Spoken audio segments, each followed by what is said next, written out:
sense, so. It's coming, man. I ran as hard and fast as I could, so. It is what it is. So, and I have no idea on time if I'm walking on anybody's time or not, but I'm going to read a couple poems and we'll just kind of see. Right? Oh yeah, Hempstead Project Heart, Ruth 965, check us out. Right? This is a poem called Moments Are Shapes. And then life is a decision we make. Moments are the shapes those decisions take. And evolution is a way of wandering through time. And somewhere between birth, someplace before death, something from the past today brings for tomorrow. Wander dizzy or wander alert and wonder about what. Could be some leftovers from the next last go around. And when the merry-go-round isn't feeling that merry, time to remind the tears he smiles just away.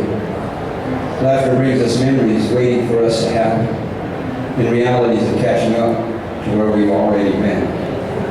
Through the good and the bad and the way fluxes. And nothing's been done that hasn't been done before. So the redoing is about redoing the same but different. And the ride is a hell of a ride, if that's the ticket we buy. Insane ideas of pain is more acceptable than pleasure. And ideas of guilt by birth are what makes it acceptable. Turning light that's supposed to be light into a burden. Walls and dead ends and windows behind locked minds. While in a conspiracy of reality, the moon and the stars join with the sun in ascending with more light or replenish. Every day brings more chances to ride different. Every breath we take can be fresh breath in many ways. And in the choices between depressings and blessings, what we decide is what we create, is our show to start in. Is called Glad to Be Thought. A lot of what happened had to do with his me's from the past, his me's from the future. Use any present for their battleground, like in some challenge to paradise. Who knows if whatever gets settled, or even if, or when, or where, or why. The way some started on their own. No apparent beginning, with no apparent end, running off in many ways. Looking for any place where the heart won't hurt. When times held close fall into faraway times, someone's learned to cry about how life isn't fair, until learned how to cry and learns to cry every day. Or all those things that could have gone right didn't mean a thing to all things that can go wrong. What doesn't anything mean in the fall of mirrors, images and illusions crashing against themselves, fast, slow, cutting through psyches and acceleration, dividing cells into cells, doubting their authenticity, until meanings take dominance over understandings. Life could be a random thought, glad to be thought. Occasionals thrown in the mix of believes, opportunities or chances to take some thinking trips. Help in feeling a way through emotional stuns, seeing back to the beyond where the future lives. Oh yeah, and one other thing I'll throw out is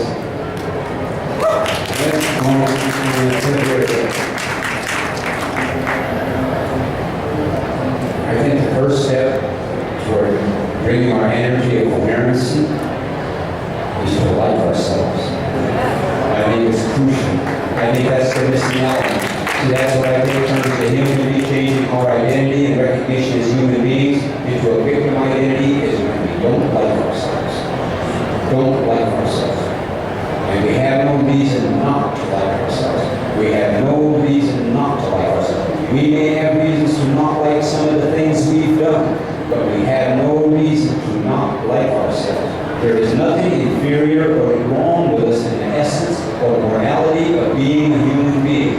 Bad things have happened to us. Bad things have happened to us as human beings, as we were being imprinted to be obedient citizens, as we were being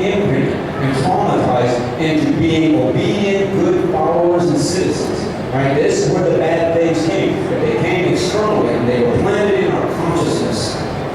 And then the things that we did as a result that caused us not to like ourselves, these were reactions to what was planted inside of us.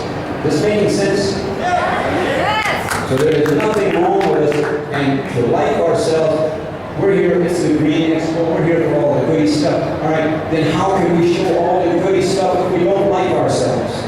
How can we synchronize and put heart into it if we don't like ourselves? And this don't like ourselves comes disguised in the things called low self-esteem and the fears, the doubts, and insecurities. And I guarantee you, we weren't born with those fears, doubts, and low self-esteem. They were put there by people who wanted to program us to believe them, and so that they could control us, and they could only control us if we didn't like ourselves. This is reality. This is a technological industrial mining technique.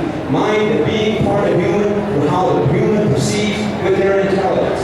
We are our bone, flesh, and blood. We are made of the metals, minerals, and liquids of the earth. We are shapes of the earth. We have being. Our being comes from our relationship to sun, sky, universe. All things of the earth are made of the same DNA.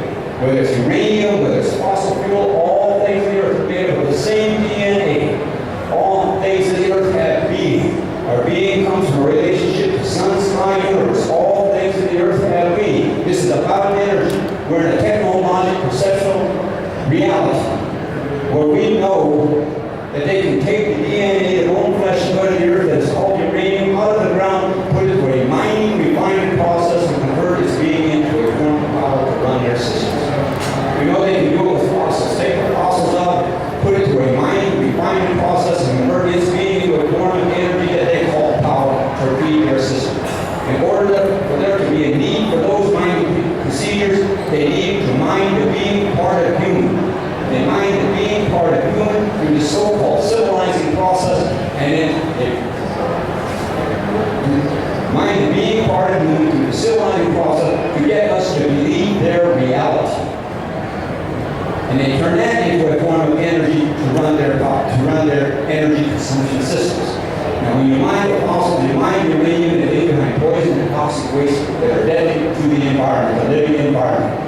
But when you mine the being part of human, that leaves behind poison and toxic waste, and that poison and toxic, these are the fears, doubts, and insecurities, the low self-esteem that become a part of our human consciousness. And once that becomes a part, once that pollution becomes part of our human consciousness, we no longer really recognize ourselves as human beings anymore, and we start to participate and perceive reality from the basis of our fears, our doubts, and our insecurities are not our I'm not good enough. Every bit of that is put there. It's a pollution. It's a pollution. So we have no reason to not like ourselves. This is very, very important. It may be the most important thing. We have to understand that as human beings, we have no reason to not like ourselves.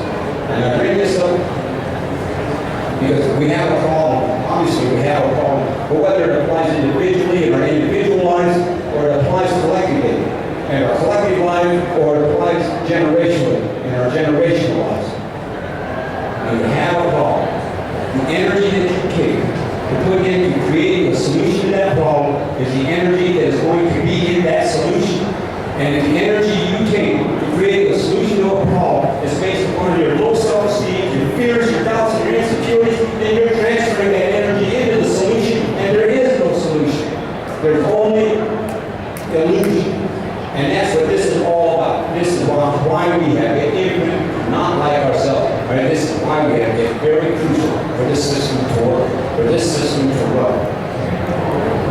So as an advocate, and we fight civil disobedience, I don't have time to go into all that stuff. But civil disobedience, I think, is a trick. Right? Right? Whether it's violent or non-violent, because we cooperate with it. Because it's a system designed to absorb energy. So the energy that goes into the civil disobedience, whether it's violent or non-violent, or approved or not approved, they learn how to absorb that energy. And they grow stronger on absorbing that energy. And we pretend that they are reality. So we need to think in terms of what is non-cooperation. Let's explore the ideas of non-cooperation. Think about it. Just think about it. An act of non-cooperation is to like yourself.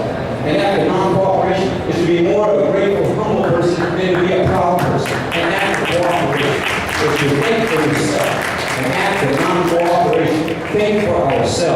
an act of non-cooperation. Don't believe the program. An act of non-cooperation.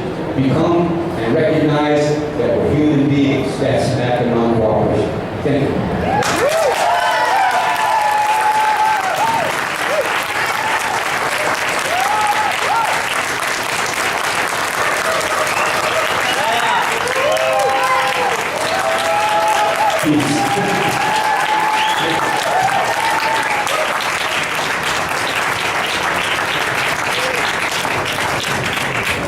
Booth 965.